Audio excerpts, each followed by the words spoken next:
Bonjour à tous, j'ai choisi de commencer cette vidéo par cette scène qui est peut-être la plus marquante de toute la saga Final Fantasy. Qu'est-ce que vous en pensez? Alors, à travers ce montage, je voulais remettre les points sur les i, montrer à la France, au monde entier, peu importe, ce qu'est un vrai fan de Final Fantasy VII avec mon tact légendaire. Je vais tenter à travers cette ultime vidéo de vous montrer non seulement une collection de toute une vie, mais également un amour inconditionnel pour un jeu qui ne cessera jamais de grandir dans mon cœur. Les années passent, les jeux s'enchaînent à droite, à gauche, et même si j'ai beaucoup de passion, que quasiment tous les styles de jeux vidéo m'intéressent, la véritable passion pour le titre de 1997 restera la plus grande de toutes. Actuellement, je suis titulaire de tous les trophées platine de toute la saga Final Fantasy, et également de tous les jeux dérivés en à côté. De plus, je possède la collection intégrale des jeux physiques avec tous les livres de la licence, que ce soit les guides officiels ou les livres blancs, les légendes 2, artbooks, goodies, etc. etc. J'ai fait une superbe vidéo en 2024 qui regroupe trophées et collections que je vous mettrai en lien dans le descriptif de cette vidéo. Allez la voir, elle est vraiment incroyable. Je détaille un par un chaque opus de la licence. C'est démentiel. Mais si je suis allé chercher tous ces trophées en refaisant tous les jeux à 100%, c'était pour me prouver à moi-même que Final Fantasy VII de 1997 n'était pas une légende usurpée, que ce n'était pas uniquement la nostalgie qui rentrait en compte dans mon affectif, et que le titre est tout simplement loin d'être surcoté, comme certains le prétendent encore aujourd'hui, et je l'entends quasiment tous les jours.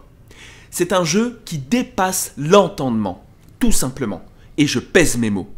Il arrive non seulement en top numéro 1 de mon classement FF personnel, mais également en top 1 de mon classement tous jeux vidéo confondus.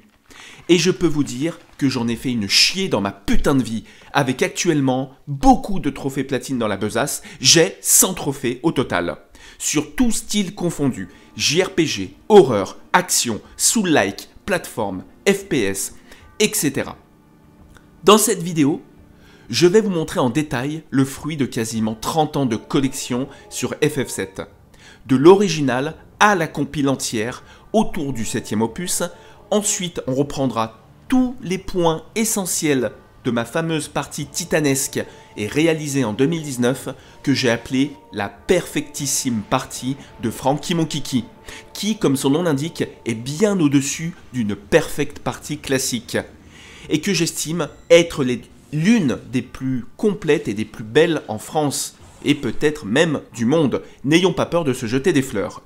Je vous remontrerai également quelques images de ma partie en low level réalisée en 2020 où j'ai fini avec une équipe entière à son level minimum, c'est-à-dire le level 27. Pour finir, j'ai réussi également à battre Safer Sephiroth sur le jeu original avec un Cloud level 9 vêtu uniquement de son équipement de base quand il arrive en jeu en sortant du train, et sans aucune matériel équipé ou de statistiques montées, évidemment. Mais on y reviendra plus tard. Préparez-vous, mesdames et messieurs, car je vais vous lâcher 27 ans d'amour, 27 ans de passion, et 27 ans que je ne vis que pour ce titre original.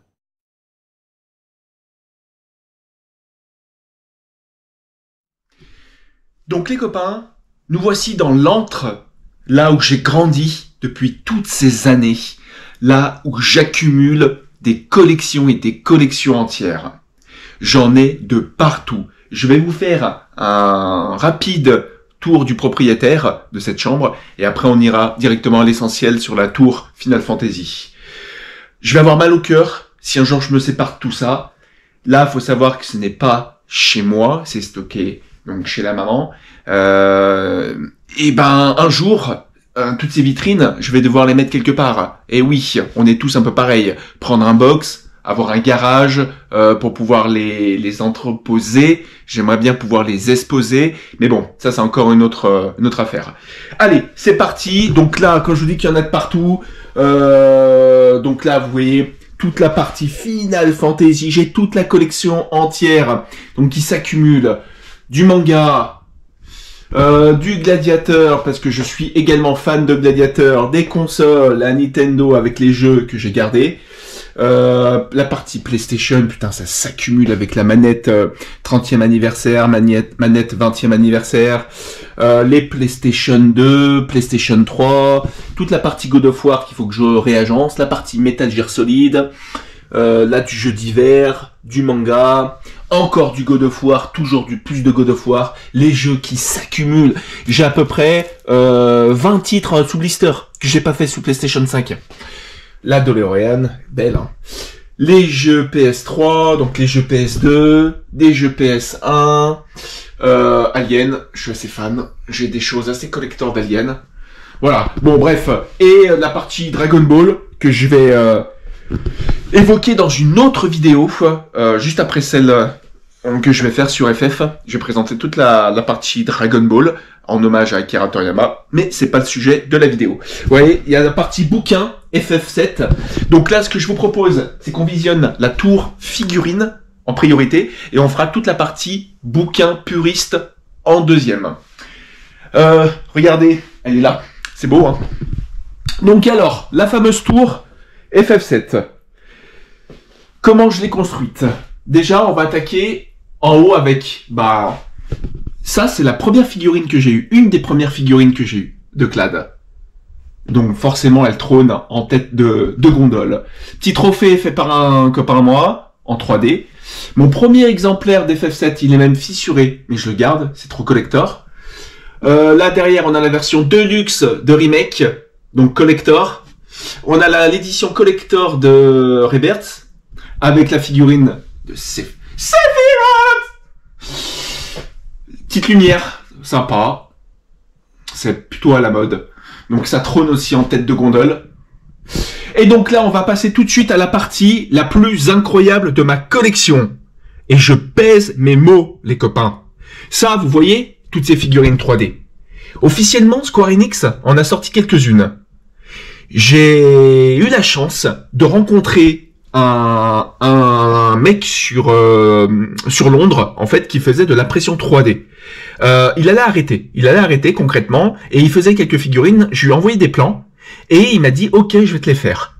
Donc là, tout ce que vous voyez là, en figurines 3D, en France, je suis un des seuls à posséder autant de figurines. Et si vous en doutez, renseignez-vous. Donc là, la première partie de cette vitrine, elle est mais plus que collector. J'ai envie de dire, c'est la partie la plus collector de ma collection. Les figurines polygones 3D de Final Fantasy VII. Bien sûr, on retrouvera mon exemplaire que j'avais racheté par la suite, Final Fantasy VII, sorti en 97. L'exemplaire japonais, original, qui vient directement du Japon. D'accord, de FF7, et la partie donc jeu de PC, Eidos, très importante. Donc là, c'est la base, ok. Les figurines 3D, je m'attarde un peu sur ces figurines, mais parce que j'en suis vraiment trop fan. Regardez-moi le détail. Est-ce que c'est pas incroyable? Mon but à terme, c'est d'avoir tous les protagonistes de Final Fantasy VII en impression 3D. J'ai encore beaucoup de boulot. Hein. Les puristes auront vu qu'il n'y a pas Scarlett, Heidegger, Dio, par exemple. Il m'en manque, je le sais. Mais bon, on va se contenter du professeur Gast, qui est là, qui est pratiquement introuvable. Ifalna, également, ça c'est collector. Bon, voilà. Au deuxième rang, on a donc plus standard déjà, les figurines classiques, hein. Donc un joli Red 13, Tifa, Iris. Ça, c'est des figurines que j'ai depuis des dizaines d'années. C'est vraiment les premières figurines que j'ai eues. Un pixel art de Cat's. Potion, les copains, potion. Ça, c'était dans le livre des 10 ans de collector de Final Fantasy VII. La potion est scellée. Qui possède la vraie potion chez soi? Mais qui? Dites-moi. Donc voilà pour la deuxième rangée.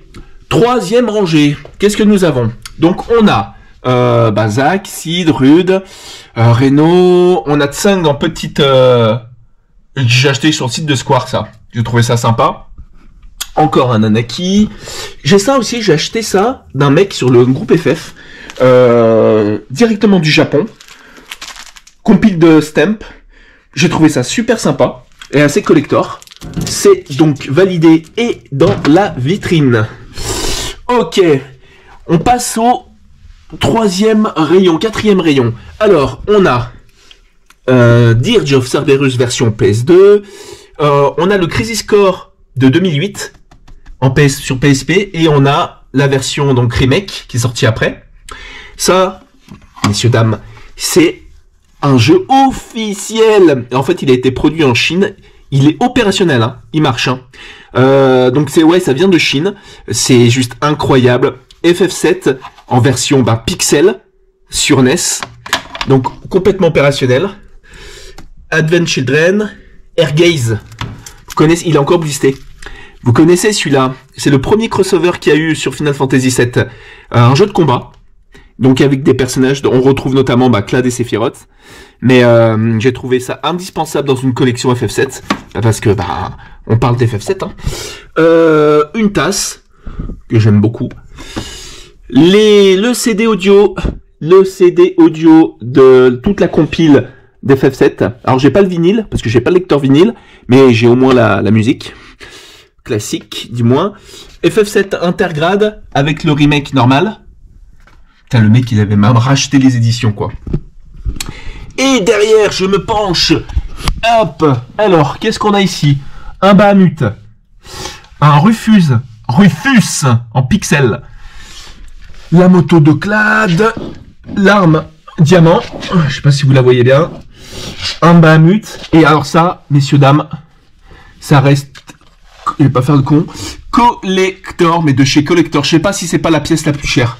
Ça se trouve maintenant, c'est numéroté. Hein. Ça vaut 1500 balles. Et c'est pas des bêtises. Hein. Donc, le vent officiel de FF7. Là, j'ai des cartes. Alors, je suis un peu dégoûté. Je referai une petite vidéo. Je pensais que j'avais mis mes cartes que j'avais achetées. Donc là, je les protège qu'un copain m'a offert. Et je vous détaillerai un petit peu le peu de cartes. Attention, j'en ai quelques-unes. Hein. C'est pas fou. Donc, voilà. On refait un petit tour d'horizon. Des jeux. Ça, c'est la base, les copains. Ça, c'est un minimum. Si vous êtes fan, vous devez avoir tout ça. C'est pas possible autrement. Ah là. Putain, mais je pourrais me masturber pendant des heures et des heures devant mes figurines. Voilà. Deuxième point, on va aller voir tous les bouquins et tous les œuvres qui sont sortis autour de FF7. C'est parti. Ah merde, ça tournait. Désolé, je regardais encore. Cette vitrine, elle est vraiment incroyable.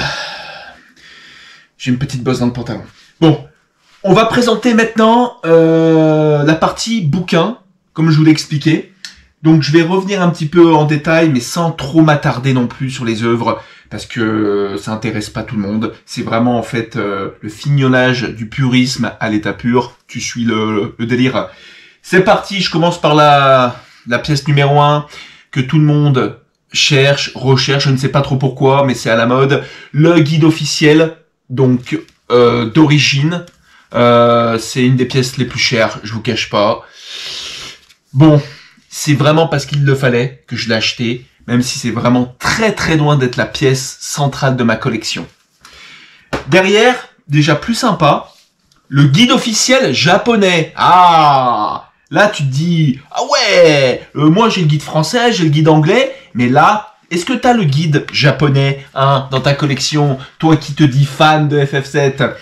Ça, The Perfect, tu vois, c'est marqué Perfect Guide. Magnifique. Et en plus, il est certifié no spoil. J'avais vu dans une interview que, en fait, les Japonais, quand ils écrivaient leur guide, ils faisaient exprès de ne pas mettre du spoil sur l'histoire. C'est incroyable, ça. On y vient. Le guide français, le seul et l'unique, c'est celui-là, messieurs, dames.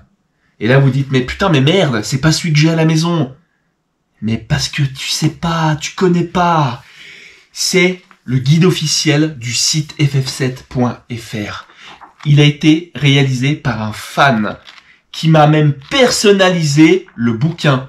C'est-à-dire que j'ai même donc des photos et des images inédites dedans. Il est incroyable. Il y a combien 450 pages. 450 pages de texte. Il y a tout. En fait, tout le site ff7.fr est dans ce bouquin. C'est unique. Je ne l'ai jamais vu nulle part. Je vous le dis. Et pour moi, c'est, je pense, le bouquin le plus précieux que j'ai. Final Fantasy VII pour les 10 ans anniversaire. Donc là, c'était celui avec le coffret qui est ici. Donc je vais d'abord vous montrer le coffret. J'ai gardé le coffret. Ok. Il y avait la potion dedans et il y a un ouvrage. Et si tu collectionnes les ouvrages de FF, tu dois posséder celui-là. Il est sympa. Il est très très sympa. Je les ai quand même feuilletés assez régulièrement, ces bouquins. Je les aime et je les lis. Enfin, quand c'est pas du japonais. Pêle-mêle maintenant. Je vais prendre lui. C'est un de mes préférés. Confession des créateurs. Je m'attarde un petit peu sur ce bouquin. Parce que, à lire, je crois que c'était l'un de mes préférés. Il y a les confessions de Nomura, de Sakaguchi, de Uematsu. Il y a tout le monde, en fait, qui explique, en fait, pendant la création d'FF7, de 94 à 97, leur ressenti, leurs difficultés. Si vraiment vous êtes fan, je vous conseille cet ouvrage. C'est le plus bel ouvrage sur FF7 qu'on puisse lire. Voilà. Allez, je vais accélérer un petit peu. On a un Ultimania sur Remake. Ok. On a un autre Ultimania, donc spécial FF7. Il faut savoir qu'il y a beaucoup d'Ultimania, mais là c'est le spécial FF7. Lui, c'est pas mal, hein. Je vous le conseille. Il y a beaucoup d'informations, tout en français, qui sont dedans, qui sont vraiment super sympas. Ok, j'accélère un peu. Alors ça, c'est un Ultimania également. C'est les épisodes 10, 11. Alors, il y a... Donc non, il n'y a pas le 7, celui-là. Donc celui-là, je vais le passer. Il est hors contexte, c'est celui-là. C'est de la même gamme, en fait, si vous voulez. Et il y a l'épisode 7. Donc du moment où ça parle du 7, je me dois de le prendre. Qu'est-ce que c'est que ça? Une plaquette sur un des bouquins. Je vous ai dit, j'en ai de partout. Hein. Pareil, on apprend pas mal d'informations, mais c'est pas aussi complet que sur l'autre Ultimania que je vous ai montré. Hein. Donc il n'est pas indispensable celui-là. Après, donc là, on avait un Final Fantasy classique, Ultimania, mais ça n'a rien à voir. Final Fantasy général, on s'en fiche. Ça aussi, ça aussi. Ça aussi. Là, celui-là, un Ultimania donc de remake, c'est le guide officiel. Maintenant, les guides officiels, ils seront plus comme avant, en fait. Mais on peut dire que là, cette version-là, c'est un guide officiel donc de Final Fantasy VII Remake. On attend la sortie française de Rebirth. Dès qu'il sort, il sera bien sûr dans la collection. C'est des sacrés pavés, hein. Puis je l'ai même abîmé, celui-là. Non, c'est vraiment incroyable. J'ai commencé à le lire, je l'ai pas fini. J'ai lu surtout les interviews. Ça sont super intéressantes. Donc voilà pour celui-là. Après, on continue. Le making-of de Final Fantasy VII. Alors, il a été écrit par Raphaël Lucas, qui est, lui, rédacteur-chef de Jeux Vidéo Magazine. J'aime beaucoup son style d'écriture. C'est plutôt bien fait. En fait, il est écrit en recto-verso. Il représente un train de mémoire. Ça fait un petit moment que je l'ai lu, celui-là. Mais il est vraiment sympa. Il est vraiment cool. Je fais même de la pub pour les auteurs. Tout passe, un bouquin, c'est indispensable. Alors c'est plus romancé d'Aeris et de Tifa. C'est moins ma cam. Je l'ai lu parce qu'il fallait le lire, mais c'est vraiment moins ma cam. Je vous le dis tout de suite. Hein. On the way to smile. Donc là, c'est un peu indispensable sur la compréhension entre remake et rebirth. En fait, ça se passe après donc FF7, entre FF7 et le film Advent Children. Donc voilà, donc on apprend des petites choses sympas. Il y a quand même des éléments qui nous mettent sur la voie de la compréhension de la suite avec Remake et Rebirth. Je vous en dis pas plus. Qu'est-ce qu'on a d'autre avant les bouquins japonais? Alors on en a la saga Final Fantasy VII Remake, c'est le dernier que j'ai acheté, celui-là, de Pierre Lovati. Pas trop mal, c'est pas mon préféré. J'ai trouvé qu'il s'égarait un petit peu. Il y a beaucoup de choses, beaucoup d'informations et beaucoup d'analyses un peu personnelles. Donc, j'ai préféré encore celui de Raphaël Lucas. Celui-là reste à conseiller. De toute façon, ça parle de Final Fantasy VII, donc il doit être dans ma collection. J'ai pas le choix. Moi, j'ai pas le choix, j'ai le couteau ici, vous comprenez. Sinon, on va me dire, ouais, il te manque ça, il te manque ça. Qu'est-ce qu'on a ici? Final Fantasy VII Remake Intergrade. Donc ça, c'est le guide officiel. C'est le guide officiel d'Intergrade. Si, ça existe, je vous promets. Hein. Donc c'est un mini-guide. Il est en français. C'est tout en français, messieurs, dames. Donc voilà, donc rien qu'avec ça, le guide complet. J'ai un guide officiel du DLC. C'est acté. Je l'ai fait dans l'ordre. Alors ça, c'est une de mes premières solutions quand j'étais gamin. On n'avait pas accès à Internet, donc forcément, il fallait qu'on se démerde comme on pouvait. Et dans les magazines, eh ben, on offrait en fait des petits bouquins de solutions. Je suis même pas sûr qu'il y ait que Final Fantasy VII. Si, il y a que Final Fantasy VII là-dessus. C'est assez incroyable. Ça, pour moi, c'est collector, je veux le dire. On continue, alors ça c'est la clé de voûte, hein. La clé de voûte, bien sûr, le livre Les légendes de Final Fantasy VII. Si dans ta collection, je te le dis, écoute-moi bien là, putain, si t'as pas ça, si tu l'as pas lu, mais je sais que vous lisez pas les livres, mais pourquoi vous faites ça? Vous dites, moi je suis fan de ce jeu, mais je lis pas le bouquin. Celui-là, je l'ai lu au moins des dizaines de fois. Je le connais pas par cœur, mais je le connais plutôt bien. Et je vais le relire. J'ai un quiz FF7 à faire, je vais m'inspirer de ça. Il n'y a pas tout dedans. Le site ff7.fr est bien plus complet, si vous voulez mon avis. Mais c'est indispensable dans une collection. Je vous le dis clairement. Le livre Les légendes de, si t'es fan d'un opus de Final Fantasy VII, c'est la première chose à acheter. On continue. Alors là, on a du livre japonais. Alors c'est vraiment un petit peu pour combler le purisme à l'état pur. Hein. Là, c'est un spécial chapitre sur Aeris. Et il y a d'autres choses. Bon, je lis pas le japonais, donc je peux pas vous dire vraiment son contenu. Mais je l'ai trouvé sympa et il était disponible, donc je l'ai acheté. Pareil, on a le livre, celui-là qui international. En fait, c'est un des bouquins qui est sorti pour la version internationale du jeu. Donc, c'est une sorte de solus, en fait, hein, en japonais. Donc, je vous le remets à l'écran. Ok. Derrière, encore du bouquin japonais. Final Fantasy VII, c'est le volume 2, celui-là. J'avais le volume 1 tout à l'heure, là, il est volume 2. Donc là, pareil, donc je pense qu'il y a pas mal de choses qui sont expliquées. Sur ce volume 2, il y a de 7 à 10. Là, je vois. Final Fantasy 7, 8 et 10. C'est un peu nos Ultimania français, si vous voulez, mais en version japonais. Mais bon, ça parle du 7, donc c'est indispensable. Un jeu vidéo magazine, alors il y a pas que lui qui parle du 7, mais là on parlait vraiment donc de la sortie de Rebirth, donc je l'ai gardé, celui-là, indispensable. Et puis, je suis tellement abonné, j'en ai des milliers, hein, des comme ça, donc forcément il fallait que je vous en montre un. Et on va finir par le plus incroyable, mais le plus incroyable, c'est ce magazine. Je vous le mets devant l'écran. Il est sorti donc en novembre 97. On est d'accord. Et messieurs, dames, nous avons le tout premier test de Final Fantasy VII en direct sur un magazine papier. Le jeu avait été noté 9 sur 10. Vous voyez, quand j'étais gamin, mais qu'est-ce que j'ai pu lire ce magazine? Qu'est-ce que j'ai pu lire ces articles? Mais j'y suis resté des heures et des heures et des heures. Mais c'était incroyable. Je voulais ce jeu. Je l'ai eu pratiquement à sa sortie. Et bah maintenant, hein, 27 ans plus tard, quand je vois le dingo que je suis devenu, je me dis que peut-être sans ce magazine, ma vie n'aurait pas été la même. Qu'est-ce que vous en pensez? Voilà pour la partie magazine. Si j'ai oublié des titres, je vous les remettrai en off, en vidéo. Il me manque les cartes à vous montrer. J'espère que je vais les retrouver, que je les ai pas passées à un copain. Et on va passer au point suivant.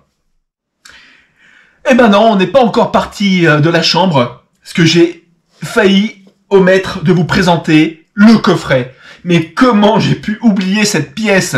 Alors je sais que je le dis régulièrement, dès que j'ai une pièce, je dis voilà, c'est la plus importante de ma chaîne, de ma vidéo, mais je le pense sincèrement encore une fois. Ce coffret fait par les fans, il est incroyable. Je vous le montre. Déjà, je l'ai reçu en version collector avec ma plaque. Une plaque dessus avec mon nom et marqué Final Fantasy VII. Et donc, quand tu ouvres le coffret, qu'est-ce qu'on retrouve dedans? On retrouve la map monde de Final Fantasy VII. Incroyable. Derrière, c'est du fan art, hein, je vous préviens. Hein. On a de la carte. Ok. C'est quand même assez beau. Hein. Encore de la carte. Toujours plus de cartes. Je vous les montre toutes. On est parti pour présenter. Voilà. Comme ça. Hop. Du Barrett. Tac. De l'Iris. Cloud. Sephiroth. Nanaki. C'est beau, hein. Rufus. Regardez avec moi ce détail. Il y a des fans, ils sont fous. Et en fait, ce coffret, il contient 3 œuvres, 3 bouquins sur les chroniques de Final Fantasy VII. C'est pareil avec le bouquin, le guide ff7.fr que je vous ai montré. C'est la chose la plus complète sur l'œuvre que j'ai pu voir. J'espère que accro de ff7.fr et que j'ai pas son nom, mais ceux qui ont rédigé, ils sont 2, je crois, avoir rédigé ces œuvres-là vont regarder cette vidéo. Je leur rends un hommage de fou. J'ai lu les bouquins, je les collectionne et je vous les montre. Donc voilà, premier tome. Regardez l'épaisseur du tome. Donc dans cette première chronique, on présente l'historique un petit peu donc de Final Fantasy VII avec les créations, les consoles, la guerre entre Nintendo et PlayStation. PlayStation donc qui a volé un petit peu le succès de Final Fantasy qui devait être sur Nintendo à la base. Voilà, on rentre pas dans le détail, mais vraiment, tout est indiqué. Donc, c'est vraiment une mine d'informations incroyable. L'histoire entre Biggs et Wedge, on apprend vraiment l'origine, du pourquoi, du comment. Le parallèle avec Star Wars, beaucoup. Il y a beaucoup d'interprétations. Il y a aussi la liste de tous les bouquins donc qui ont été édités dans le monde. Non, c'est incroyable. Franchement, moi, j'étais sur le cul. Je me suis dit, mais c'est quoi ce truc de malade mental? À la fin, il y a même donc du fan art, des images japonaises. C'est magnifique. Non, non, c'est incroyable. Donc, le tome 1, en fait, voilà, on parle beaucoup de la création et de comment l'œuvre a été importée, en fait, en Europe et dans le monde. Le tome numéro 2, on commence le guide officiel. C'est un guide officiel. Clairement. Le guide officiel avec l'explication, donc les altérations d'état, les matérias, on a les éléments, on retrouve un peu tout. Et surtout, il y a le cheminement complet en guide. Donc en fait, en gros, j'ai 2 guides officiels ultra complets. Les chroniques et le guide ff7.fr en bouquin. Ça, mais c'est une masterpiece. Une masterclass. L'élevage de Chocobo, tout est indiqué. Alors je connais tout par cœur, mais c'est pas grave. J'adore relire ces choses-là. Je pourrais faire ça comme pour Dragon Ball pendant des heures et des heures. Le bouquin, la chronique 2 est aussi très épais. Et le tome 3 qui est un peu plus fin. Lui, on va détailler, donc c'est le bestiaire de mémoire, oui c'est ça. Les attaques et les bestiaires. Donc il y a quand même un bestiaire imagé, vraiment, de part et d'autre.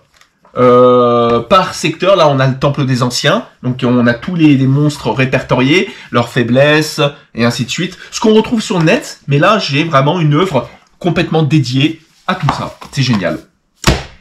Petit bonus, les cartes. Alors ça aussi c'est incroyable.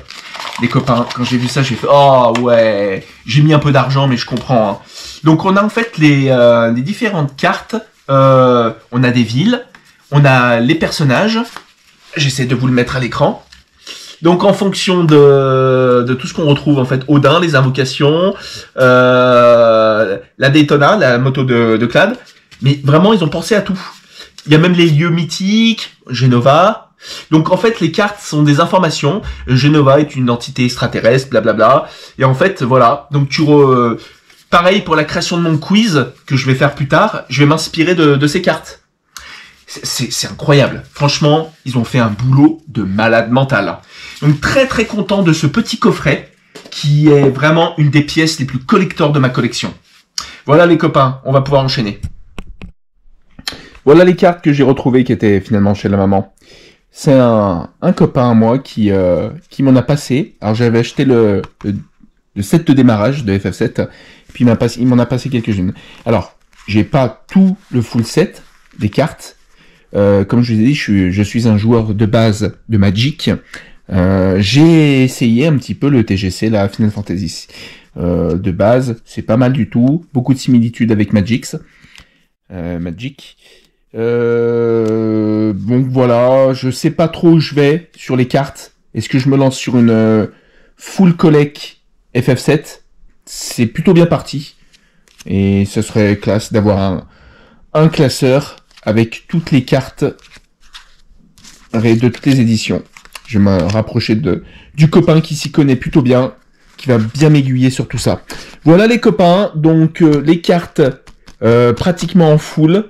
La collection est complète.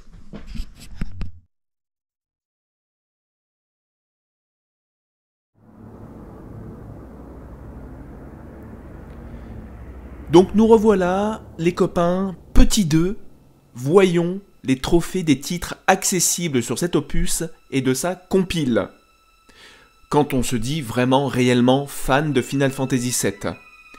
Donc petit A, commençons par la partie puriste, c'est-à-dire une partie sur Steam, sans aucun boost ni aide, vous savez les fameuses vitesses x4, le no-combat, les limites automatiques, etc., etc., avec les 36 succès Steam.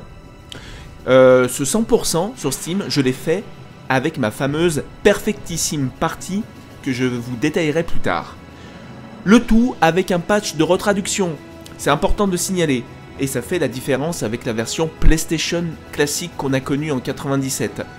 Grâce au projet Neo Midgar de ff7.fr, encore une fois merci à eux, j'ai pu donc bénéficier de la meilleure traduction possible sur le jeu. C'était exceptionnel. Donc voilà, premier petit point, le 100% sur Steam, non discutable. Une partie de vrais garçons.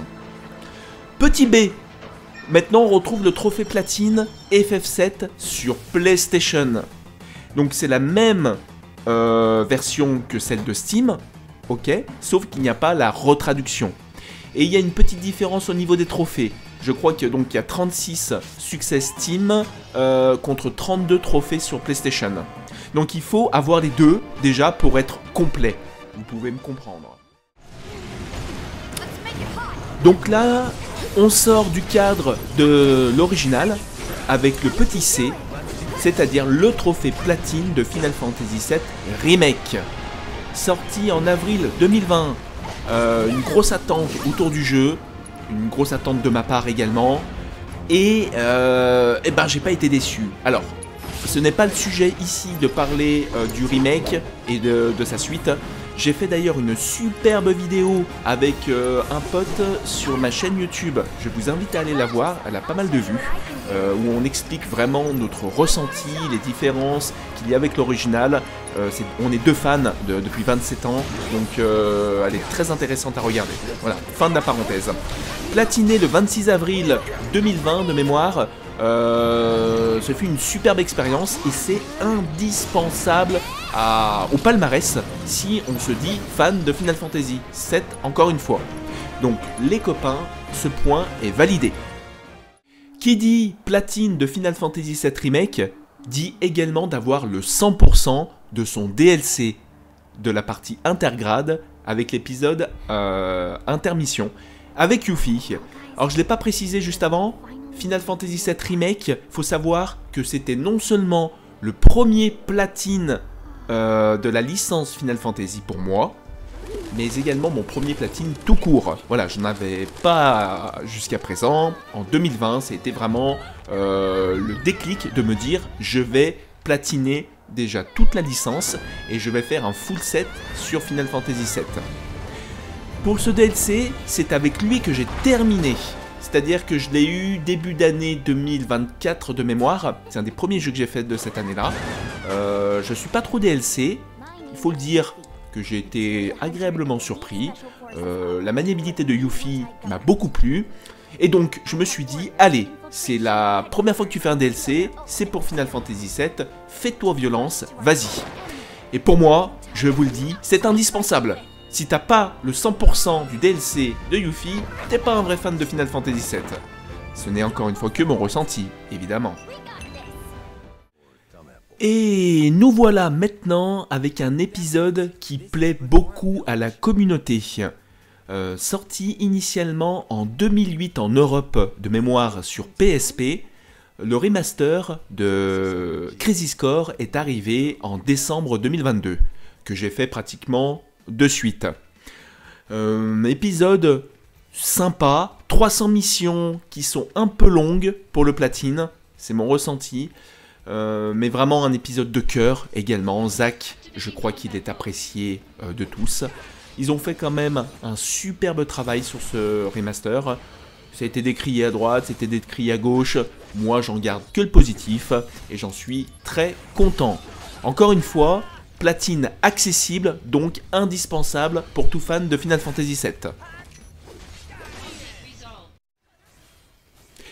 Et bien entendu, on termine ce marathon avec Final Fantasy VII Rebirth, le tout dernier sorti en date. Ce jeu que j'ai platiné en 1 mois et 13 jours, donc le 13 avril 2024, en 253 heures. Un platine extrêmement difficile, beaucoup de choses demandées, qui a fait suer un grand nombre de joueurs, dont moi. Là, je vous mets un extrait d'ailleurs d'une de mes parties, d'un de mes challenges, d'affronter Odin en puissance maximale, avec Tifa uniquement, et avec beaucoup de contraintes. Pas le droit de me heal, pas le droit de lancer de limites, pas le droit d'avoir l'équipement, le gant Genji, pour faire que 9999 de dégâts. Pas le droit au bouclier, forcément, et pas le droit à la magie offensive. Donc tout à l'esquive précise et à l'attaque classique, quoi. Un défi que j'ai mis sur ma chaîne YouTube en affrontant tous les experts à la suite. Ce platine, on en est tous très fiers. Il est noté 8 sur 10 sur le site PSTCH, qui n'est pas rien. C'est une note plus élevée que certains Souls. C'est important de le signaler. Donc voici le final. Donc ce fameux platine dont on est très fier, qui clôture tous les trophées qu'on peut avoir sur la licence Final Fantasy VII. Voilà ce qu'il vous reste à faire si, encore une fois, vous êtes considéré comme un fan de Final Fantasy VII. Je vais terminer ce chapitre trophée avec une petite fierté que je m'empresse de vous montrer. Je suis classé 14e sur à peu près 1000 candidats du quiz d'accro sur ff7.fr avec un score donc de 1600 points, 85% de ratio positif, 700 bonnes réponses, sans erreur. C'est tout simplement le site le plus populaire au monde, je pense, sur ff7.fr. C'est le site le plus complet. Et peut-être même tout jeu vidéo confondu, tellement le boulot abattu sur ce site est incroyable.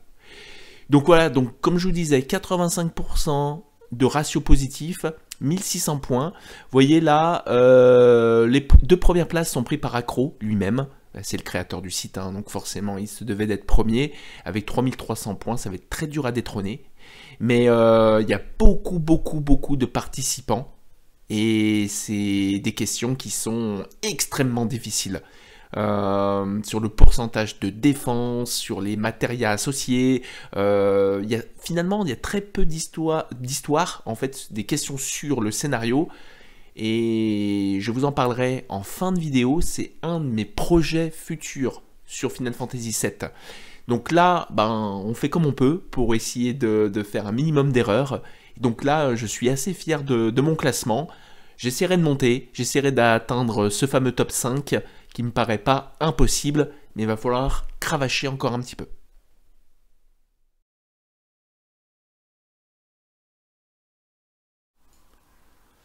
Maintenant, revenons un peu en détail de ce qu'est une réelle perfectissime partie, que je n'arrête pas de vous évoquer. Quels sont les points que j'ai abordés et respectés tout au long de mon aventure? Je vais mettre des extraits de ma précédente vidéo de 2019 avec ma partie de l'époque et je continuerai sur l'actuelle d'aujourd'hui, car elle a quand même un peu évolué depuis 2019. Quelques stats sont montées, et pas qu'un peu. Alors, c'est simple, pour faire assez bref, en gros, il faut, point numéro 1, suivre l'onglet Perfect Party et le cheminement CD1, CD2, CD3 du site internet ff7.fr. D'accro, hein. Ne rien oublier, c'est la base. Tout autre support ne sera pas aussi complet et détaillé, et aucun guide papier n'équivaut à ce site, qu'on soit clair. Petit 2, avoir tous les persos au level 99, même à Iris, screen ou vidéo à la pluie. 3, avoir tous les persos avec leurs statistiques à 255, c'est la base. 4, avoir toutes les limites de tous les persos, ce qui me semble logique. 5, avoir au minimum 8 exemplaires des 3 matérias les plus puissantes du jeu, Invocation Maître, Commande Maître et Magie Maîtresse. Vous savez, ce sont les matérias qui regroupent toutes les autres matérias. Car on part du principe que chaque personnage doit posséder son exemplaire et avoir toutes les autres matérias en un exemplaire au niveau maître et une en cours d'évolution. Pourquoi? Pour ne pas se bloquer la possibilité d'en créer d'autres. Point numéro 6. Avoir tous les talents d'ennemis sur 4 matérias disponibles, non négociables. Et il y a une petite technique et une stratégie pour y arriver. Petit 7. Avoir 6 chocobos d'or dans son écurie à 176 km/h et 999 de résistance. Là, en 2019, où j'en avais que 5 et le 6e chocobo était la récompense du vieux à calme, j'ai réussi 2 ans plus tard à avoir le 6e chocobo d'or, via une technique également. Point numéro 8, avoir réalisé 2 fois plus de 5000 points au Speed Square, le jeu qui est infâme, pour avoir les armes parapluie et fouet, ça c'est non négociable. Point numéro 9, réaliser au moins une fois en finissant les 7 combats d'affilée, un score de moins de 20 points et un score de plus de 12 000 points, ou ça, au combat spécial du Battle Square. Je ne sais pas si vous vous souvenez, c'est le combat spécial, il est pas si évident, même quand tu as des personnages très affûtés. Et en fait, le challenge, c'est d'arriver à faire moins de 20 points, donc un score dégueulasse, donc via une petite astuce, et 12 000 points, qui est là la récompense, le Graal. D'accord, c'est le score qu'on peut atteindre au maximum. J'ai pas en tête d'ailleurs le score maximum qu'on peut atteindre au Battle Square, ça serait intéressant de le savoir. Point numéro 10, avoir tous les objets, armes, armures du jeu en un exemplaire minimum obligatoire. Il y a en tout 285 items dans le jeu qu'on peut garder dans l'inventaire. En détail, 94 objets. On enlève le cristal sauf, qu'on peut poser un peu partout, la rose du désert, la harpe, la batterie, les 7 limites des persos hors Aéris bien sûr, 127 armes, 32 armures et 32 accessoires.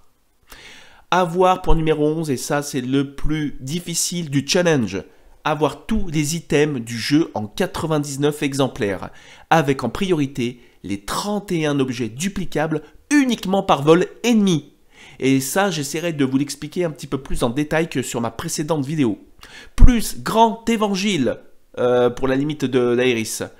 Guide, autographe, carnet de combat et joueur, qu'on reçoit en récompense à la fin du Battle Square. C'est peut-être anodin, mais autographe, carnet de combat et joueur, ça c'est vraiment ce qui est sur la bonne traduction du jeu.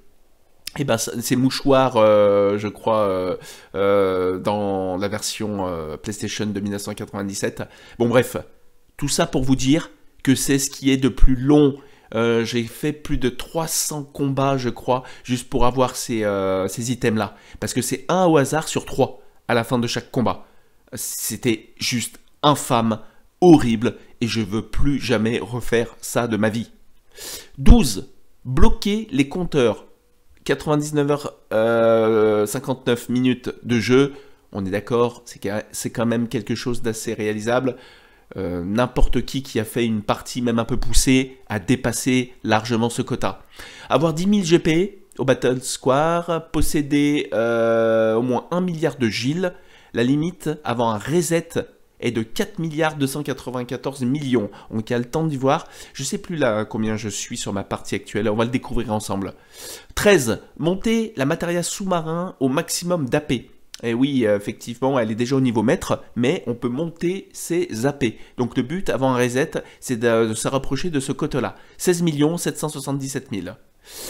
14. Faire au moins 65 000 combats. Attention, il y a un reset également, avant un retour à 0, à 65 535 combats.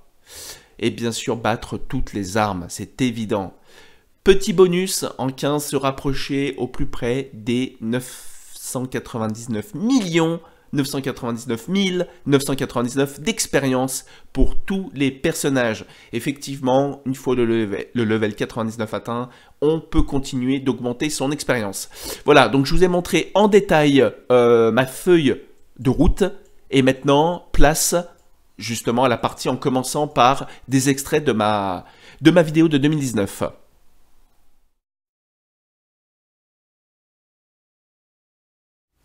On va voir 10 points essentiels dans cette perfectissime partie. D'accord? Donc on va tout de suite commencer par le premier point, c'est-à-dire de voir si Aeris a bien été au level 99. 66 heures de jeu, nous allons vérifier ça tout de suite. Donc j'ai chargé ma partie devant le temple des anciens. Vérifions, Aeris level 99. On va en profiter pour voir si elle a pris toutes ses limites. Oui. Nous avons les 4 limites d'Aeris avec Grand Évangile. Premier point, check. Donc passons maintenant au deuxième point. On va voir si tous les personnages ont leurs statistiques à 255, qui est la limite à atteindre. Et nous vérifierons en même temps le troisième point, à savoir si les limites de chaque personnage ont été apprises. On va commencer par mon équipe type, à savoir que je joue personnellement avec Clad, Barrett et Sid. C'est vraiment l'équipe type que j'ai depuis des années. Alors, on va commencer par Clad. D'accord. Toutes ces stats, vous voyez. Donc les stats primaires, le compteur est bloqué à 255. On peut les augmenter avec les sources qu'on a en général dans l'avion, vous savez, qui a coulé, et qu'on peut dupliquer avec élément W, via une astuce. Je pense l'astuce la plus connue de FF7. Pour Sid, on voit que tout le monde est à 255, et pour Barrett également. D'accord? Maintenant, on va voir si leurs limites ont bien été apprises. Donc, on a bien Omnislash pour Clad, au vent pour Sid, avec toutes les limites du niveau 1, niveau 2, niveau 3, et pareil pour Barrett. On va faire un petit coup de PHS, et on va se faire perso par perso, pour voir si tout le monde est à fond. C'est un sans faute pour Tifa. Et on voit que Rouge 13, un sans faute également. On va aller voir leurs limites. Donc Tifa, niveau 1, niveau 2, niveau 3, niveau 4, c'est bon. Niveau 4 aussi pour Rouge 13. D'accord? Alors, derrière, il nous manque donc 4 sides. On va prendre Yuffie. D'accord. 255 de partout pour 4 sides. 4 sites, excusez-moi. 4 sides, on se croirait dans le dessin animé. Et pour Yuffie, 255 partout. Au niveau des limites, à savoir que Yuffie en a 4, comme tout le monde. D'accord, 4 niveaux du moins. 2, 4, 6, 7, ça fait 7 limites. Et que 4 sites, il en a que de dés et roulettes, spécifiques à ce perso. Il nous manque Vincent. Vincent, qui a donc ses stats à 255, primaire. Et pareil, fonctionnement un peu différent au niveau de ses limites, car il n'a qu'une limite par niveau. Donc ce qui lui fait que 4 limites, avec la dernière KO. Ce deuxième point et ce troisième point sont validés, on va passer au suivant. On va parler des matérias. Donc pour le challenge de la perfectissime partie de Franky Mon Kiki, ce que je demande, c'est d'avoir 8 exemplaires des 3 matérias les plus puissants du jeu, qui sont Magie Maître, Commande Maître et Invocation Maître. Pourquoi 8? Parce que j'estime que chacun des personnages doit avoir son exemplaire.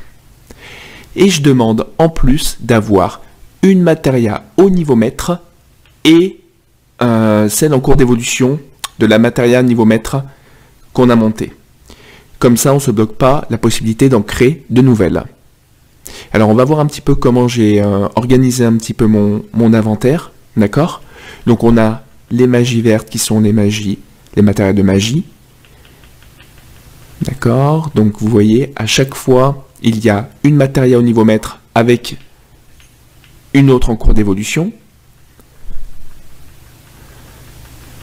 D'accord? On va passer maintenant au matériau de soutien. Alors vous voyez, certaines matériaux, je les ai triplés. D'accord? Ça, c'est un petit peu au bon vouloir, j'ai envie de dire, de comment on a envie d'organiser les choses. Chacun a son absorption HP, son absorption MP. Ça, c'est vraiment des choses qui me paraissent un peu logiques. Donc là, on a bien 1, 2, 3, 4, 5, 6, 7, 8, les 8 commandes maîtres. D'accord? Les talents de l'ennemi, j'y reviendrai un petit peu plus tard. Donc, chacune des nouvelles matériaux au niveau maître avec celle en cours d'évolution. Objet W et invocation W, chacun doit avoir son exemplaire avec la magie W. D'accord, ça c'est indispensable pour moi. Chacun doit avoir son exemplaire de attaque multiple, d'accord, comme chacun doit avoir son exemplaire d'attaque tous. Alors, vous devez vous dire, mais qu'est-ce que c'est que ces matériaux? Je vous rappelle que je joue avec la version patchée, d'accord, le patch d'Acro, de ff7.fr, avec la retraduction. C'est pour ça que les matériaux n'ont pas les mêmes noms que sur votre partie, et que sur la partie d'origine, d'accord? Mais il faut savoir que cette traduction est la plus proche de celle du japonais, du jeu original. On va passer donc aux matériaux indépendantes. Alors sous-marin, qui est déjà au niveau maître, qu'on l'a, d'accord, qui est une matéria un peu à part, donc qui n'a pas de deuxième matéria, on ne peut pas en créer de deuxième si vous voulez. Contre-attaque, il faut savoir que je dois en avoir au moins 8 au niveau maître, parce que plus on met de contre-attaque sur son perso, c'est pas limité, c'est-à-dire qu'il pourra faire 8 contre-attaques qu'on l'attaque, ça c'est très pratique. Alors, les repousses ennemis, les bonus XP, les bonus chance, les bonus magie. Dans ce genre de partie, donc bonus HP, bien sûr, chacun son exemplaire avec les bonus MP. D'accord? Dans ce genre de partie, il faut faire gaffe parce qu'on a vite tendance des fois à oublier des matériaux qui vont s'acquérir un peu de façon différente que les autres. Invocation maître, on va compter pour voir si j'en ai bien 8. 1, 2, 3, 4, 5, 6, 7, 8. D'accord? Et j'ai même fait le choix d'en créer encore 2 autres au niveau maître. On verra après par la suite, comme cette partie n'est pas terminée, je vais voir si je pousse le vice à me faire une collection de chevaliers de table ronde. Pourquoi? Parce que c'est la matérielle la plus longue à monter. Il faut 500 000 AP, d'accord, pour monter une chevalier de table ronde au niveau maître. Donc on continue. Toutes les invocations du jeu. Alors Phoenix, c'est un peu particulier également, ça va avec attaque finale. C'est pour ça que j'en ai monté 2 au niveau maître et une 3e en cours d'évolution. Et on finit par Chocobo Moguri. Voilà.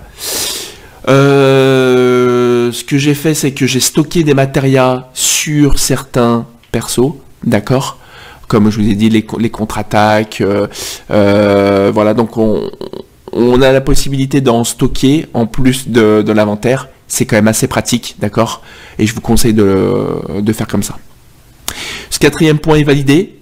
Les matériaux au niveau maître, on va passer au 5e point. Pour ce 5e point, on va rester sur les matériaux. Et on va voir si j'ai appris les 24 talents de l'ennemi sur les 4 matériaux disponibles. Donc vous voyez, j'ai les 4 talents de l'ennemi avec les 24 talents de l'ennemi disponibles qu'on peut récupérer dans le jeu. C'est pas le challenge le plus difficile, mais c'est nécessaire à avoir pour cette perfectissime partie. Pour ce 6e point, on va parler chocobo. Si avoir un chocobo d'or paraît juste indispensable et à la portée de tous, pour ce challenge, j'ai choisi d'en avoir 6, donc de remplir entièrement mon écurie, et d'en avoir un maximum au stat maximal, c'est-à-dire 176 km/h de vitesse et 999 de résistance. Et bien sûr de les monter en classe S ou A+, selon la version. Le dernier chocobo, j'ai choisi d'avoir celui de la récompense donnée par le voyageur de calme, qui a des statistiques bien moindres, et bien sûr toujours les mêmes.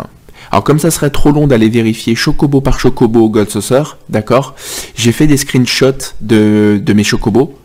Donc là, or F5, bon je les ai appelés très basiquement, parce que j'en avais un petit peu marre. Je vous cache pas que j'ai passé pratiquement 100 heures sur ce challenge sans avoir réussi vraiment à avoir, on va dire, 5 chocobos à 176. J'en ai eu que 4, parce que malheureusement j'ai mon mâle, qui est ici, l'unique, à 175. On va aller vérifier ça tout de suite via mes screenshots. Donc j'ai 6 screenshots. Donc hors F5, 999, 176 de km/h. Mon mâle ne sonne à 175. 176 pour Chocobo 12. Chocobo 13, 176. Chocobo 14, 176. Ça fait 4 chocobos à 176. Un chocobo d'or à 175. Et le petit dernier, le cadeau du voyageur de calme, quand on a battu l'arme rubis, qui a toujours les stats, toujours les mêmes stats, 88 km/h et 641 de résistance. Voilà ce qui concerne les chocobos. Que dire, à part que c'est une prise de tête, pas possible, et c'est des resets de console, reset, jusqu'à avoir les bonnes statistiques. Si vous vous lancez dans ce challenge, bon courage, parce que c'est vraiment un enfer. Allez, on va passer au point suivant. 7e point pour cette perfectissime partie, il faudra avoir réalisé 2 fois plus de 5000 points au Speed Square. Ce qui me paraît indispensable si vous voulez avoir le challenge d'avoir tous les items. D'accord. Petit point entre parenthèses, j'ai pas mis de conditions particulières sur les jeux du Gold Saucer. Ça, à mon sens, ça n'a pas trop d'intérêt. Vous pouvez passer du temps sur le jeu du surf, sur les motos, sur le jeu des sous-marins, peu importe, essayez d'avoir les meilleurs résultats, mais il n'y a pas d'objet vraiment à la clé essentielle, d'accord, donc je vais pas trop m'y attarder. Je vais juste vérifier avec un screenshot pour voir si j'ai bien atteint donc les points requis. Donc ça c'est une des vidéos que j'avais prise. Donc le Speed Square c'est ça, c'est vraiment un jeu de merde, hein. Un jeu d'attraction où tu dois tirer sur des avions, des étoiles, des ballons, des cactus, d'accord. Faut savoir que la première fois, donc là il y a son score qui monte, la première fois que j'ai réalisé ça, j'ai dû mettre, pour avoir le premier item, je pense 8 heures, vraiment. En 2011, j'ai mis 8 heures pour ce challenge. Sur cette partie-là, j'ai dû bien passer 5 heures de suite dessus, d'accord. Et en plus de ça, là où c'est fou, c'est qu'il faut le faire 2 fois. Et la deuxième fois, en fait, tu le fais au CD3 pour avoir en fait l'arme de Sid, une arme pour Sid. Donc voilà, dépasser les 5000 points, c'est une des conditions requises. Bon courage si tu joues sur PlayStation avec une manette. Les joueurs de PC sont un peu favorisés sur plusieurs points, mais je ne vais pas rentrer en détail. Mais si tu es sur PlayStation et que tu joues avec une manette, je te souhaite bon courage. On va vite passer au 8e point parce que je suis déjà énervé en fait, rien que d'en parler. 8e point, la clé de voûte du challenge, le graal ultime de cette perfectissime partie, c'est de posséder tous les items du jeu. Donc non seulement en un exemplaire, ça vaudrait pour une perfecte partie, mais nous on va chercher une perfectissime partie. Donc il faut les avoir tous en 99 exemplaires. Oui, vous avez bien entendu, mesdames et messieurs. Donc je vais vous épargner le fait de compter, d'accord, tous les items. Il y en a 285 en tout dans l'inventaire. 94 en objet. Alors, 94, il faut savoir qu'on pourrait en avoir 11 de plus, mais 11 qu'on utilise, donc on ne devrait pas garder dans l'inventaire. Grosso modo, on est à les 7 limites des personnages, qu'on a d'abord en objet avant de les utiliser. Le seul qu'on va garder, c'est le Grand Évangile d'Aéris, et on peut le dupliquer en plus de ça en 99 exemplaires. Je vais vous le montrer. La harpe terrestre et la rose du désert, et ben ça c'est échangeable en fait avec le voyageur de calme, donc on ne le garde pas dans l'inventaire. Et le cristal, alors il y a la batterie aussi du début qu'on échange contre un éther, et le cristal sauf que je trouve utile d'utiliser dans le cratère vers les pots magiques, justement pour faire son farm. Ça me paraît cohérent, d'accord? Donc 94 objets. Donc on va descendre, on va voir tous ces items. Petite parenthèse pour ces 3 items, c'est-à-dire, voilà, récit d'un joueur, autographe et journal de duo. D'accord, donc je crois que c'est autographe, carnet de combat et joueur dans la partie que vous devez avoir. J'ai dû me taper le Battle Square 341 fois pour avoir ces 3 items. 341 fois, pourquoi? Normalement c'est 298 minimum, 99 plus 99 plus 99, mais on avait une chance sur 3 de looter à la fin du combat spécial d'avoir un de ces 3 items. J'ai pas eu beaucoup de chance, ça a tardé, j'ai mis entre 30 et 35 heures je crois. C'est à ce jour, je pense, sur tout jeu vidéo confondu, le challenge le plus horrible que j'ai dû faire. Guide, facilement duplicable en 99. Il faut pas louper il y a Acro l'explique plutôt bien dans la Perfectissime partie, enfin dans la Perfect partie. Donc à bien suivre. Là vous allez dire, attendez, il se fout de moi, il m'a dit que tous les items étaient en 99 et je vois épée broyeuse en un exemplaire. Il faut savoir qu'il y a 3 items qui sont condamnés à rester en un exemplaire. L'épée broyeuse de Clad qui est l'arme du début, qui ne peut pas être volée, qui ne peut pas être dupliquée par élément W, avec lancer, avec quoi que ce soit. Il y a une autre... Deuxième item, c'est la mitrailleuse Gatling, je crois que c'est le fusil automatique, si ma mémoire est bonne, sur l'autre version. Là, moi j'ai la bonne traduction de l'arme, donc qui est en un exemplaire non duplicable. Et le troisième item, c'est le peigne de Séraphin, de Rouge 13, d'accord? Donc, mis à part ces 3 items, tous les autres peuvent être montés à 99 exemplaires.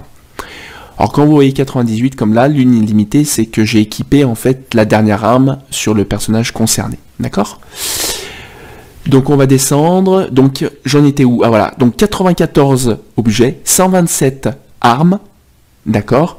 32 armures et 32 accessoires. Et vous avez la totale.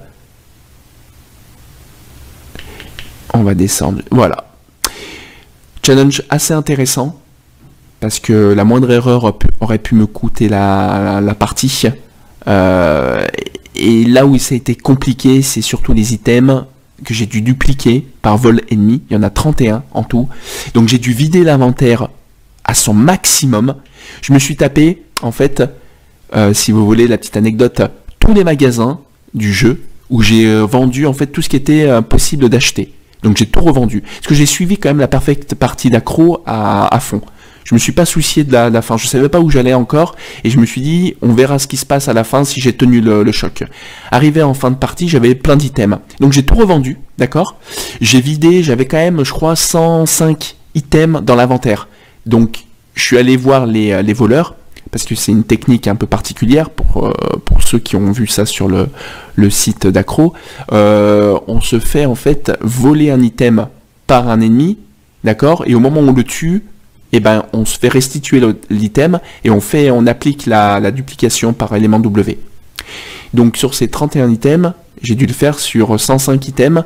Je peux vous dire que j'en ai un peu chié, mais au bout de, je crois 30 heures, 25-30 heures, j'y suis arrivé. Donc c'était vraiment très très plaisant. Bon, c'est la clé de voûte, comme je vous ai dit, ce challenge. Si vous vous lancez dans une perfectissime, le but c'est d'avoir vraiment tous ces items en 99 exemplaires. C'est la beauté de la chose. On va passer au 9e point.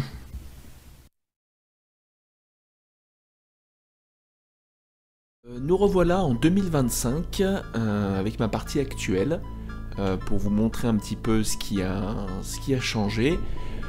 Quelques points ont évolué. On va essayer de regarder déjà le nombre de Gilles que j'ai acquis. Alors, voilà, là on voit mieux. Donc, j'ai 1 432 899 322 Gilles. Le reset est à 4 294 millions. Donc j'ai un peu de marge encore. Hein. Le but, ça serait d'arriver au plus près des 4 milliards. Donc ça, c'est pour les Gilles. Qu'est-ce que je voulais vous montrer d'autre? Ah oui, pour les matérias. Pour les matérias, alors là, je suis avec les armes que j'ai équipé pour continuer à booster ma partie. Vous voyez, je booste encore des matériaux à tout pour me faire un maximum de fric. Ordonnées, tac tac. Donc la magie maître n'a pas changé. Commande maître aussi. Les talents de l'ennemi, bon bah voilà, ça n'a pas bougé. Non, c'était surtout pour vous montrer... Voilà, ça. Donc invocation maître, j'en ai toujours 8, mais on va compter combien de chevaliers de la table ronde je me suis fait. C'est un petit délire. Je vais faire une collection personnelle. 1, 2, 3, 4, 5, 6, 7, 8, 9, 10, 10. Et j'en ai une encore en cours d'évolution. Je sais pas, c'est un tant que je peux créer de la matéria, je vais le faire. C'est vraiment un petit challenge personnel. Donc on a dit les Gilles, 99 heures au compteur. Voilà, ça c'est bloqué. Je vais charger une partie au Gold Saucer pour vous montrer les GP. Et puis bah, le dernier Chocobo d'or également que je me suis fait. Ah oui, je me suis arrêté au mec de la caverne. Je voulais regarder combien j'avais de combats. Ça fait un moment que j'ai pas contrôlé. Ah bah voilà. Donc 7924 combats. J'ai en tout. Je suis encore loin des 65 000. Hein. Mais c'est déjà un truc de fou. Hein. 8000 combats pratiquement. Je peux vous dire que c'est énorme. Donc voilà, je suis bien content. Allez, direction le Gold Saucer. Alors je m'arrête encore une fois. Cette fois-ci à l'écurie. Car je voulais vous montrer le fameux Chocobo et vous raconter une petite anecdote également. Donc j'ai toujours mes 6 Chocobos d'or, hein, et cette fois-ci j'ai 6 Chocobos d'or avec les stats qui sont à fond, donc on l'a vu précédemment hein, dans le récap que je vous ai fait. Tac tac tac. Choco 13. Le dernier là donc que j'ai monté. Ah oui voilà. L'or M15 et ça doit être celui-là qu'il faut qu'on aille vérifier. Voilà, c'est le tout dernier qui est arrivé dans la famille. Donc mon 6e Chocobo d'or à 176 km/h et 999 de résistance. Donc j'avais refait aussi donc celui-là pour qu'il monte à 176. Donc j'ai vraiment tous les Chocobos d'or à 176 et 999 de résistance.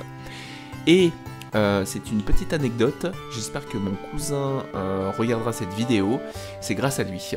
Un jour il m'appelle, c'était juste après que Remake soit sorti, on était en plein confinement, et il était revenu un petit peu sur FF7 original, et il m'a dit, pour avoir ton 6e Chocobo, je sais exactement ce qui va pas.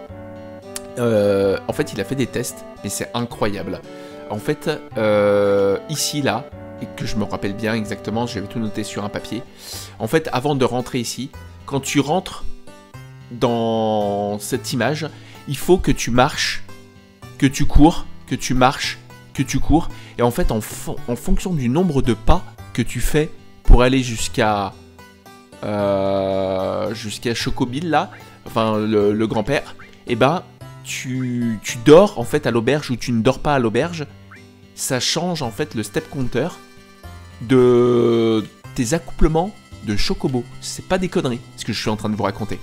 Et en fait, alors allez lui demander comment il a trouvé ça, c'est un truc de malade, c'est un génie, vraiment. Je lui ai dit plusieurs fois. Parce que même sur le site ff7.fr avec Acro ne le savait pas. Je lui ai appris. Donc en fait, il a fait la même chose que moi, sauf que lui, il allait chercher des chocobos de toutes les couleurs. Le vert, le jaune, le bleu, le noir, avec des stats à fond. Moi, j'ai opté pour avoir les 6 en or. Donc voilà, donc là, tu marches, tu cours, tu marches. Il y avait un nombre de pas, je ne me rappelle plus, hein, ça fait 4 ans maintenant. Et en fait, tu dors. Et quand j'avais fait ça, j'allais accoupler mes chocobos auprès de Chocobil pour espérer avoir mon 6e Chocobo d'or. Il me fallait donc un mâle. Il me fallait un mâle et j'arrivais pas, j'avais que des femelles. Et c'était le bordel. Donc voilà pour cette petite parenthèse qui m'a beaucoup fait sourire parce que j'ai pu accomplir la finalité de ma perfectissime partie grâce à lui. On continue notre petit tour pour voir si les compteurs sont bien bloqués. Oh, je viens de penser à un truc. à l'instant, j'ai failli oublier, dans Materia, la Materia sous-marin. Alors je l'ai monté à 7 318 395 AP. Donc pareil, elle a un reset.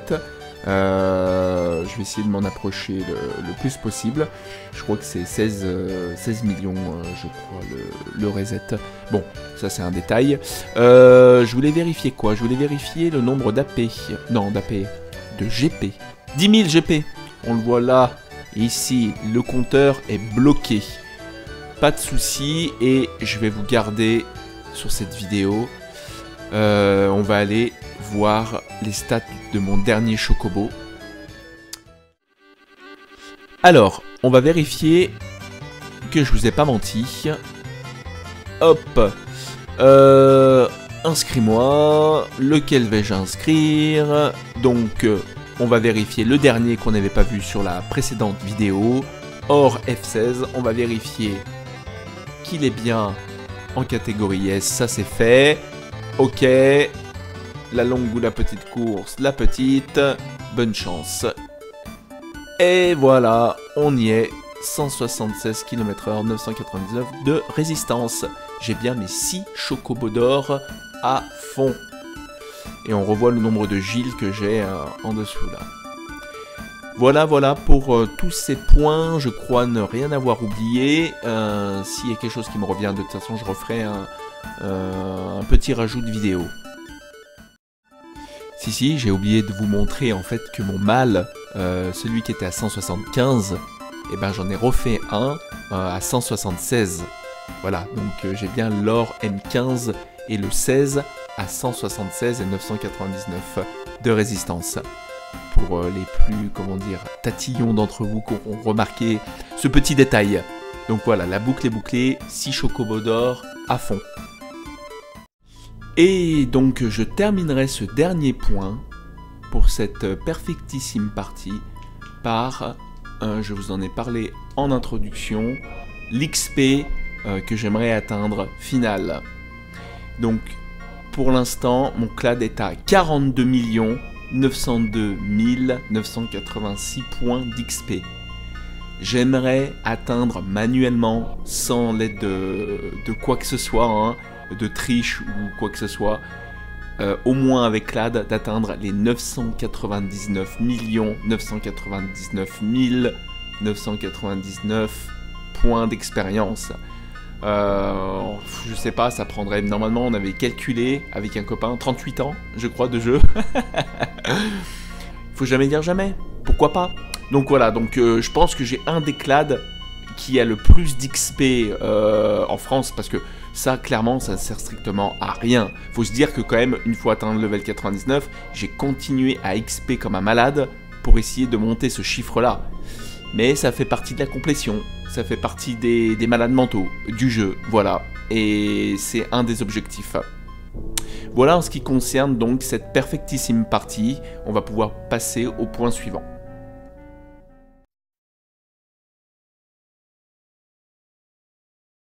Alors, point numéro 4, le parfait low level sur Final Fantasy VII.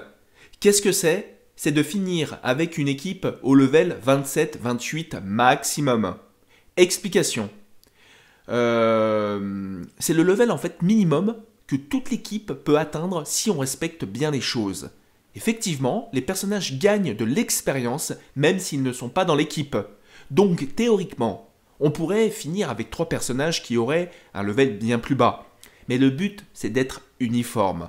Car d'avoir 5 persos level 75 et 3 persos level 15, ça serait trop facile. On aurait dans ce cas plus qu'à mettre les personnages forts tout le long de l'aventure et faire croire qu'on a terminé le jeu au level 15. Ce qui serait déjà le combat final au level 15 avec 3 personnages level 15, un défi en soi, je le conçois. Mais c'est pas le but de ce low level. Donc l'objectif est donc de faire une rotation des personnages en les faisant mourir. Il faut qu'à la fin des combats, il ne puisse rester qu'un seul et unique personnage vivant, et c'est là toute la difficulté de la chose. Certains combats ont été vraiment sport, il faut utiliser des techniques particulières. Là on voit pour Gardien de Materia qu'on utilise la magie poison qui marche très très bien.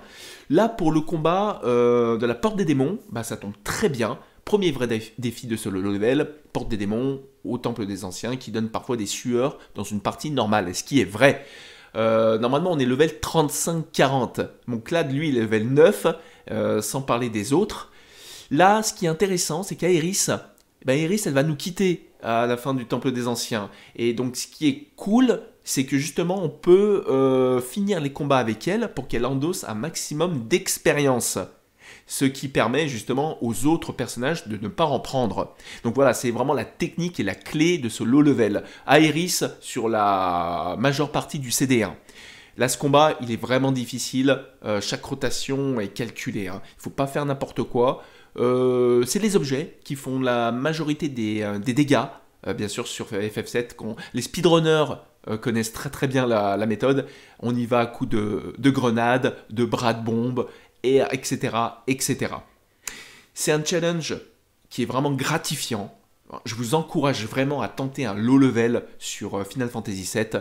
On voit vraiment l'essence même du jeu et j'ai adoré cette partie. J'ai adoré ma Perfectissime partie, il n'y a pas de problème. Mais le low level, il apporte en fait une saveur particulière. Regardez, on finit avec Aerys toute seule qui engendre donc l'expérience, mais on s'en fiche, elle va mourir. Il faut savoir que Tifa et Barrett, dans ce combat-là, prennent de l'expérience.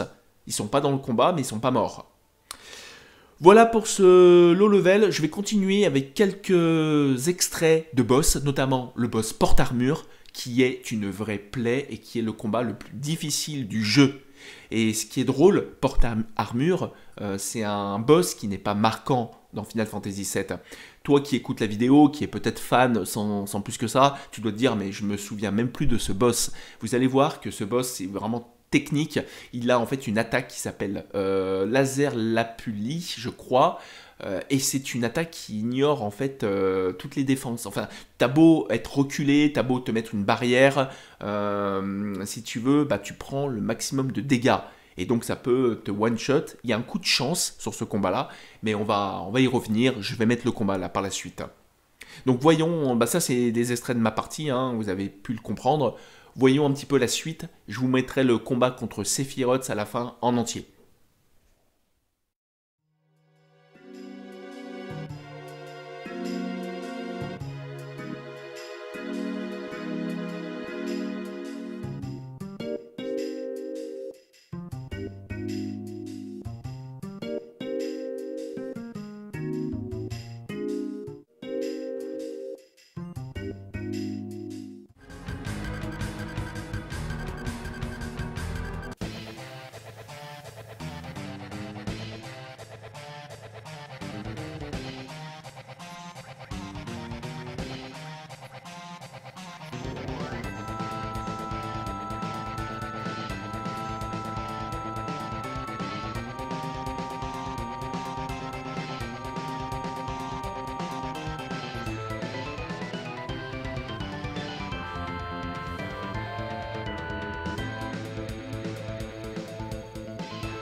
Donc on va aller combattre Jenova et Sephiroth avec Catsight et Sid, level 27, 27 et 26. Je rappelle que le but c'est que toute l'équipe soit en dessous du level 30 et si possible le plus proche des level 27. Allez, c'est parti mon kiki. Donc voilà, le compte à rebours a débuté. Donc là, j'ai plus qu'à croiser les doigts pour qu'un seul personnage survive, au moins. Sinon, si je la tue avant qu'elle fasse Ultima, je remporte 60 000 XP. Ce que je veux absolument pas dans ce challenge. Donc oui, il y a une part de chance, mais il n'y a vraiment rien de difficile sur ce combat-là. Sinon, je recommencerai. Ultima, c'est parti mon kiki.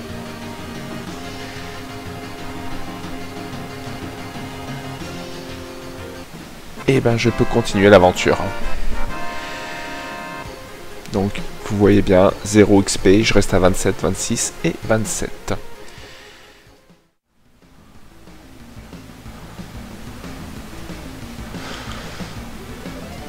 Donc nous voilà pour ce deuxième combat.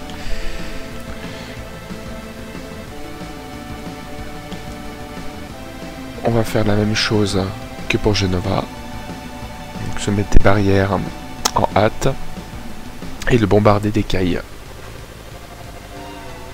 Alors ce combat il a rien de compliqué,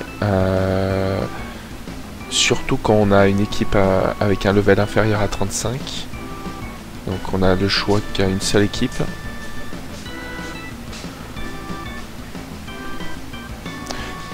Et là c'est sûr et certain, quoi qu'il arrive, on ne gagnera pas d'XP. Ah, ce combat est plutôt gagné facilement. Par rapport à ce qui m'attend dans quelques instants. On continue les amis.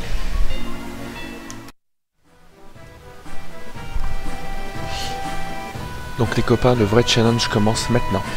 Parce que avant c'était du pipi de chat. Safer Sephiroth, level 87. Il a 80 000 HP.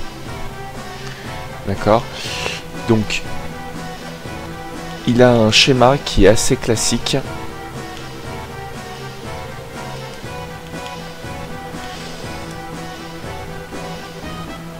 Et c'est-à-dire qu'il va refaire les mêmes attaques en boucle. Il y en a 10 en attaque, 10 au total. Alors normalement, ça serait de mettre des boissons d'héros sur 4 sites et l'attaquer, mais j'ai pas mis la matériel destruction pour faire un anti-sort. Donc à mon avis, je vais y aller. Ah, raté. Là, putain, j'ai de la chatte. Alors, on va bombarder, on va bombarder. Je pense que je vais faire que de l'écaille. Faut que je reste concentré parce que... Bon, il va one-shot mes gars. Donc là, moi, je suis en hâte. J'ai la barrière. Pour l'instant, j'ai pas de dommages. Donc... Hop, hop. Ça va être une attaque physique, j'ai barrière donc ok. Et je vais pas chercher à comprendre. Dès qu'il me tape, je me lance un méga elixir.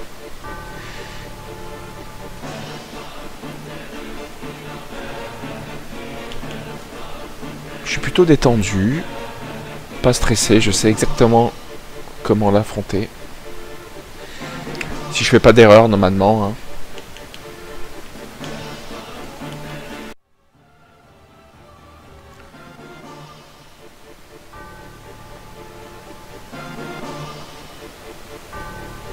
Donc, nous voilà de retour.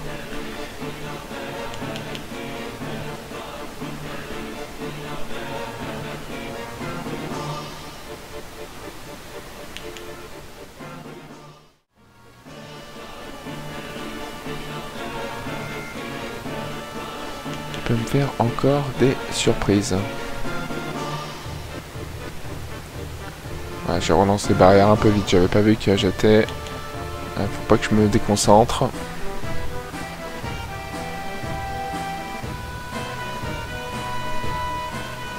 Ouais, là, c'est gagné. Même un peu trop facilement. Bon, bah les copains. Au final, j'étais peut-être un peu trop bien préparé. C'est vraiment pas le boss le plus dur, en fait, Safer Sephiroth. Parce que bah, t'as pas de contrainte de rester avec un seul personnage à la fin du combat pour pas gagner d'XP. Donc bon, je suis très content, j'explose pas de joie, j'ai ma copine qui travaille à côté, mais c'est un challenge de plus sur le jeu que je préfère au monde. Donc voilà, c'est terminé. Il va falloir que je me challenge sur autre chose maintenant.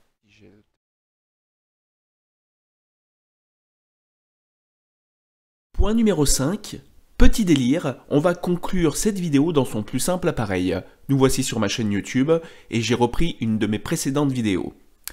Donc c'est-à-dire celui de battre Cypher Sephiroth de FF7 original avec Clad en solo au level 9, le minimum qu'il peut avoir sans aucun glitch, avec également uniquement un seul PV lors du coup final et fatal contre Cypher. Et sans toucher à son équipement de base, ni toucher à ses caractéristiques, et bien sûr, sans aucune matéria équipée. On le retrouvera bien sûr, et je me permets de lancer la vidéo, avec l'épée broyeuse, en arme principale. Ça demande un peu de préparation, mais on va regarder ça ensemble. Donc là, comme je le montre, tel qu'il est sorti du train, je n'ai touché absolument à rien. Sans aucun accessoire. J'ai donc au préalable, donc là on voit les statistiques, les caractéristiques. Voilà. J'ai au préalable donc monté ces deux acolytes à fond, pour avoir un maximum de puissance d'attaque. Et le but c'était d'avoir Clad donc mort à chaque combat pour qu'il ne prenne aucun XP. Donc là je vais pouvoir me permettre d'avancer un petit peu la vidéo. Voilà, donc on arrive devant Genova. Donc toujours avec Clad mort, attention, pour pas qu'il ne gagne d'XP, c'est très important. Et là j'explique un petit peu tout ce qui va se passer. C'est parti mon kiki. Donc là, j'avais tué donc mes deux acolytes. Il restait plus grand chose à Cypher, il fallait que je calcule pour qu'il me fasse son attaque et que je sois à 1 PV. Attention, messieurs, dames, ça va crier. Sur ma précédente vidéo, j'ai hurlé. Je vous préviens.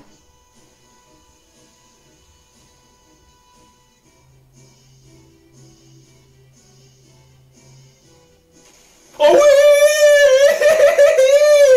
Un HP!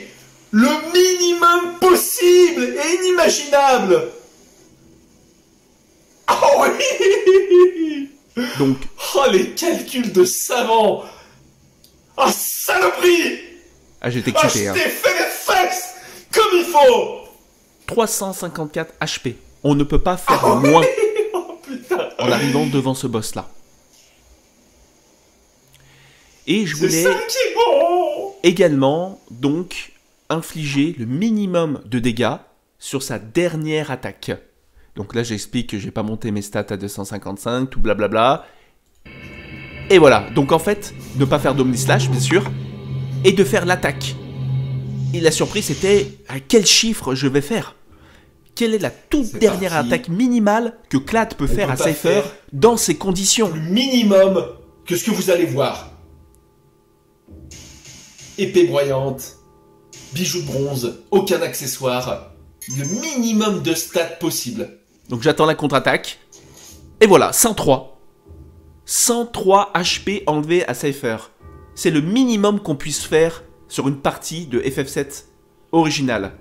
Messieurs, dames. Le tout réduit à son minimum Que j'explique. syndical. Bon. Eh ben... Plus qu'à mater la scène. Comme je me disais moi-même, plus qu'à mater la scène cinématique. Bisous les copains.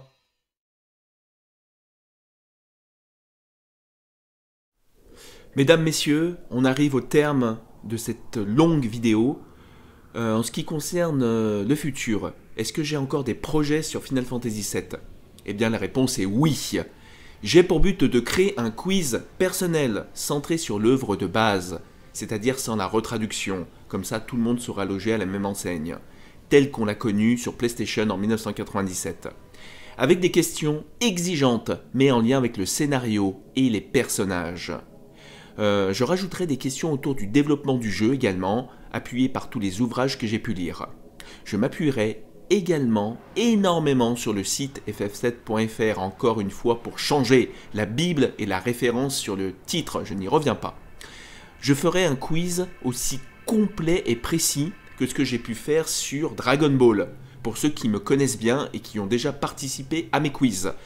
Il sera néanmoins bien différent du QCM proposé par ff7.fr, qui à mon sens rentre trop dans les détails techniques, association de matéria, pourcentage de défense, qui au final, c'est des choses qui ont peu été testées par les joueurs. Donc moi, ça ne sera pas dans ce sens-là. Je vais essayer de rester le plus général possible. Mais ça sera, attention, très exigeant. Faites-moi confiance, ça va être un truc de malade. Et deuxièmement, j'ai pour but de faire une ultime partie. Mais attention, pas n'importe comment. Cette fois-ci, avec le patch Satsuki, qui reprend de 1 la retraduction, comme je l'ai déjà fait sur ma Perfectissime Partie, qui reprend une refonte graphique avec des personnages en grand sur la map et avec des détails affinés. Au niveau de l'audio, il y aura une grosse amélioration de la bande son. On va être à son paroxysme de la bande son de Uematsu. Ça va être un truc de fou, surtout que j'ai un casque qui est le Meze 99, qui est à mon sens le meilleur casque audio qui existe dans le monde. Donc je vais en pleurer tout simplement. Mais surtout, ce patch, il dispose d'un hard mode. Enfin, avec un mode très très difficile. Les boss infâmes, des sacs à PV. Il va falloir que je me sorte les doigts pour réussir cette partie. Le but de cette ultime perfect partie, c'est de faire en fait la totale sans pousser les compteurs comme une perfectissime partie.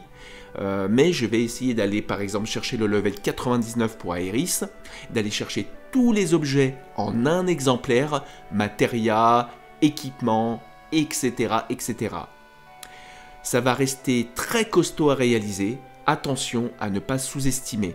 Mais je ferai une vidéo comme à mon habitude. Il ne faudra bien sûr rien oublier.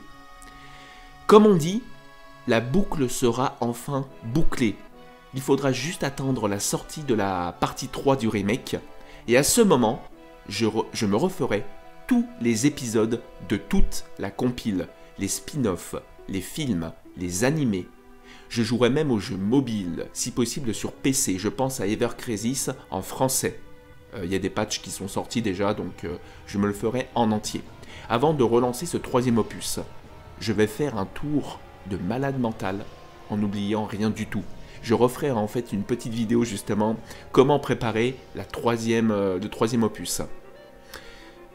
Pour conclure, si vous êtes arrivé à ce stade de la vidéo, je pense que vous avez pu voir le degré de fan que j'ai pu atteindre, qui frôle, et n'ayons pas peur de le dire, la maladie mentale. Vraiment, vraiment, il faut être fou pour se lancer dans ce genre de périple. Passionné, fan, ok, mais je pense qu'il y a un grain quelque part, il manque un grain quelque part, hein, et j'en suis conscient. Final Fantasy VII original demeure mon jeu de cœur pour l'éternité, et j'aimerais en devenir son dieu tout-puissant. Les copains, force et honneur.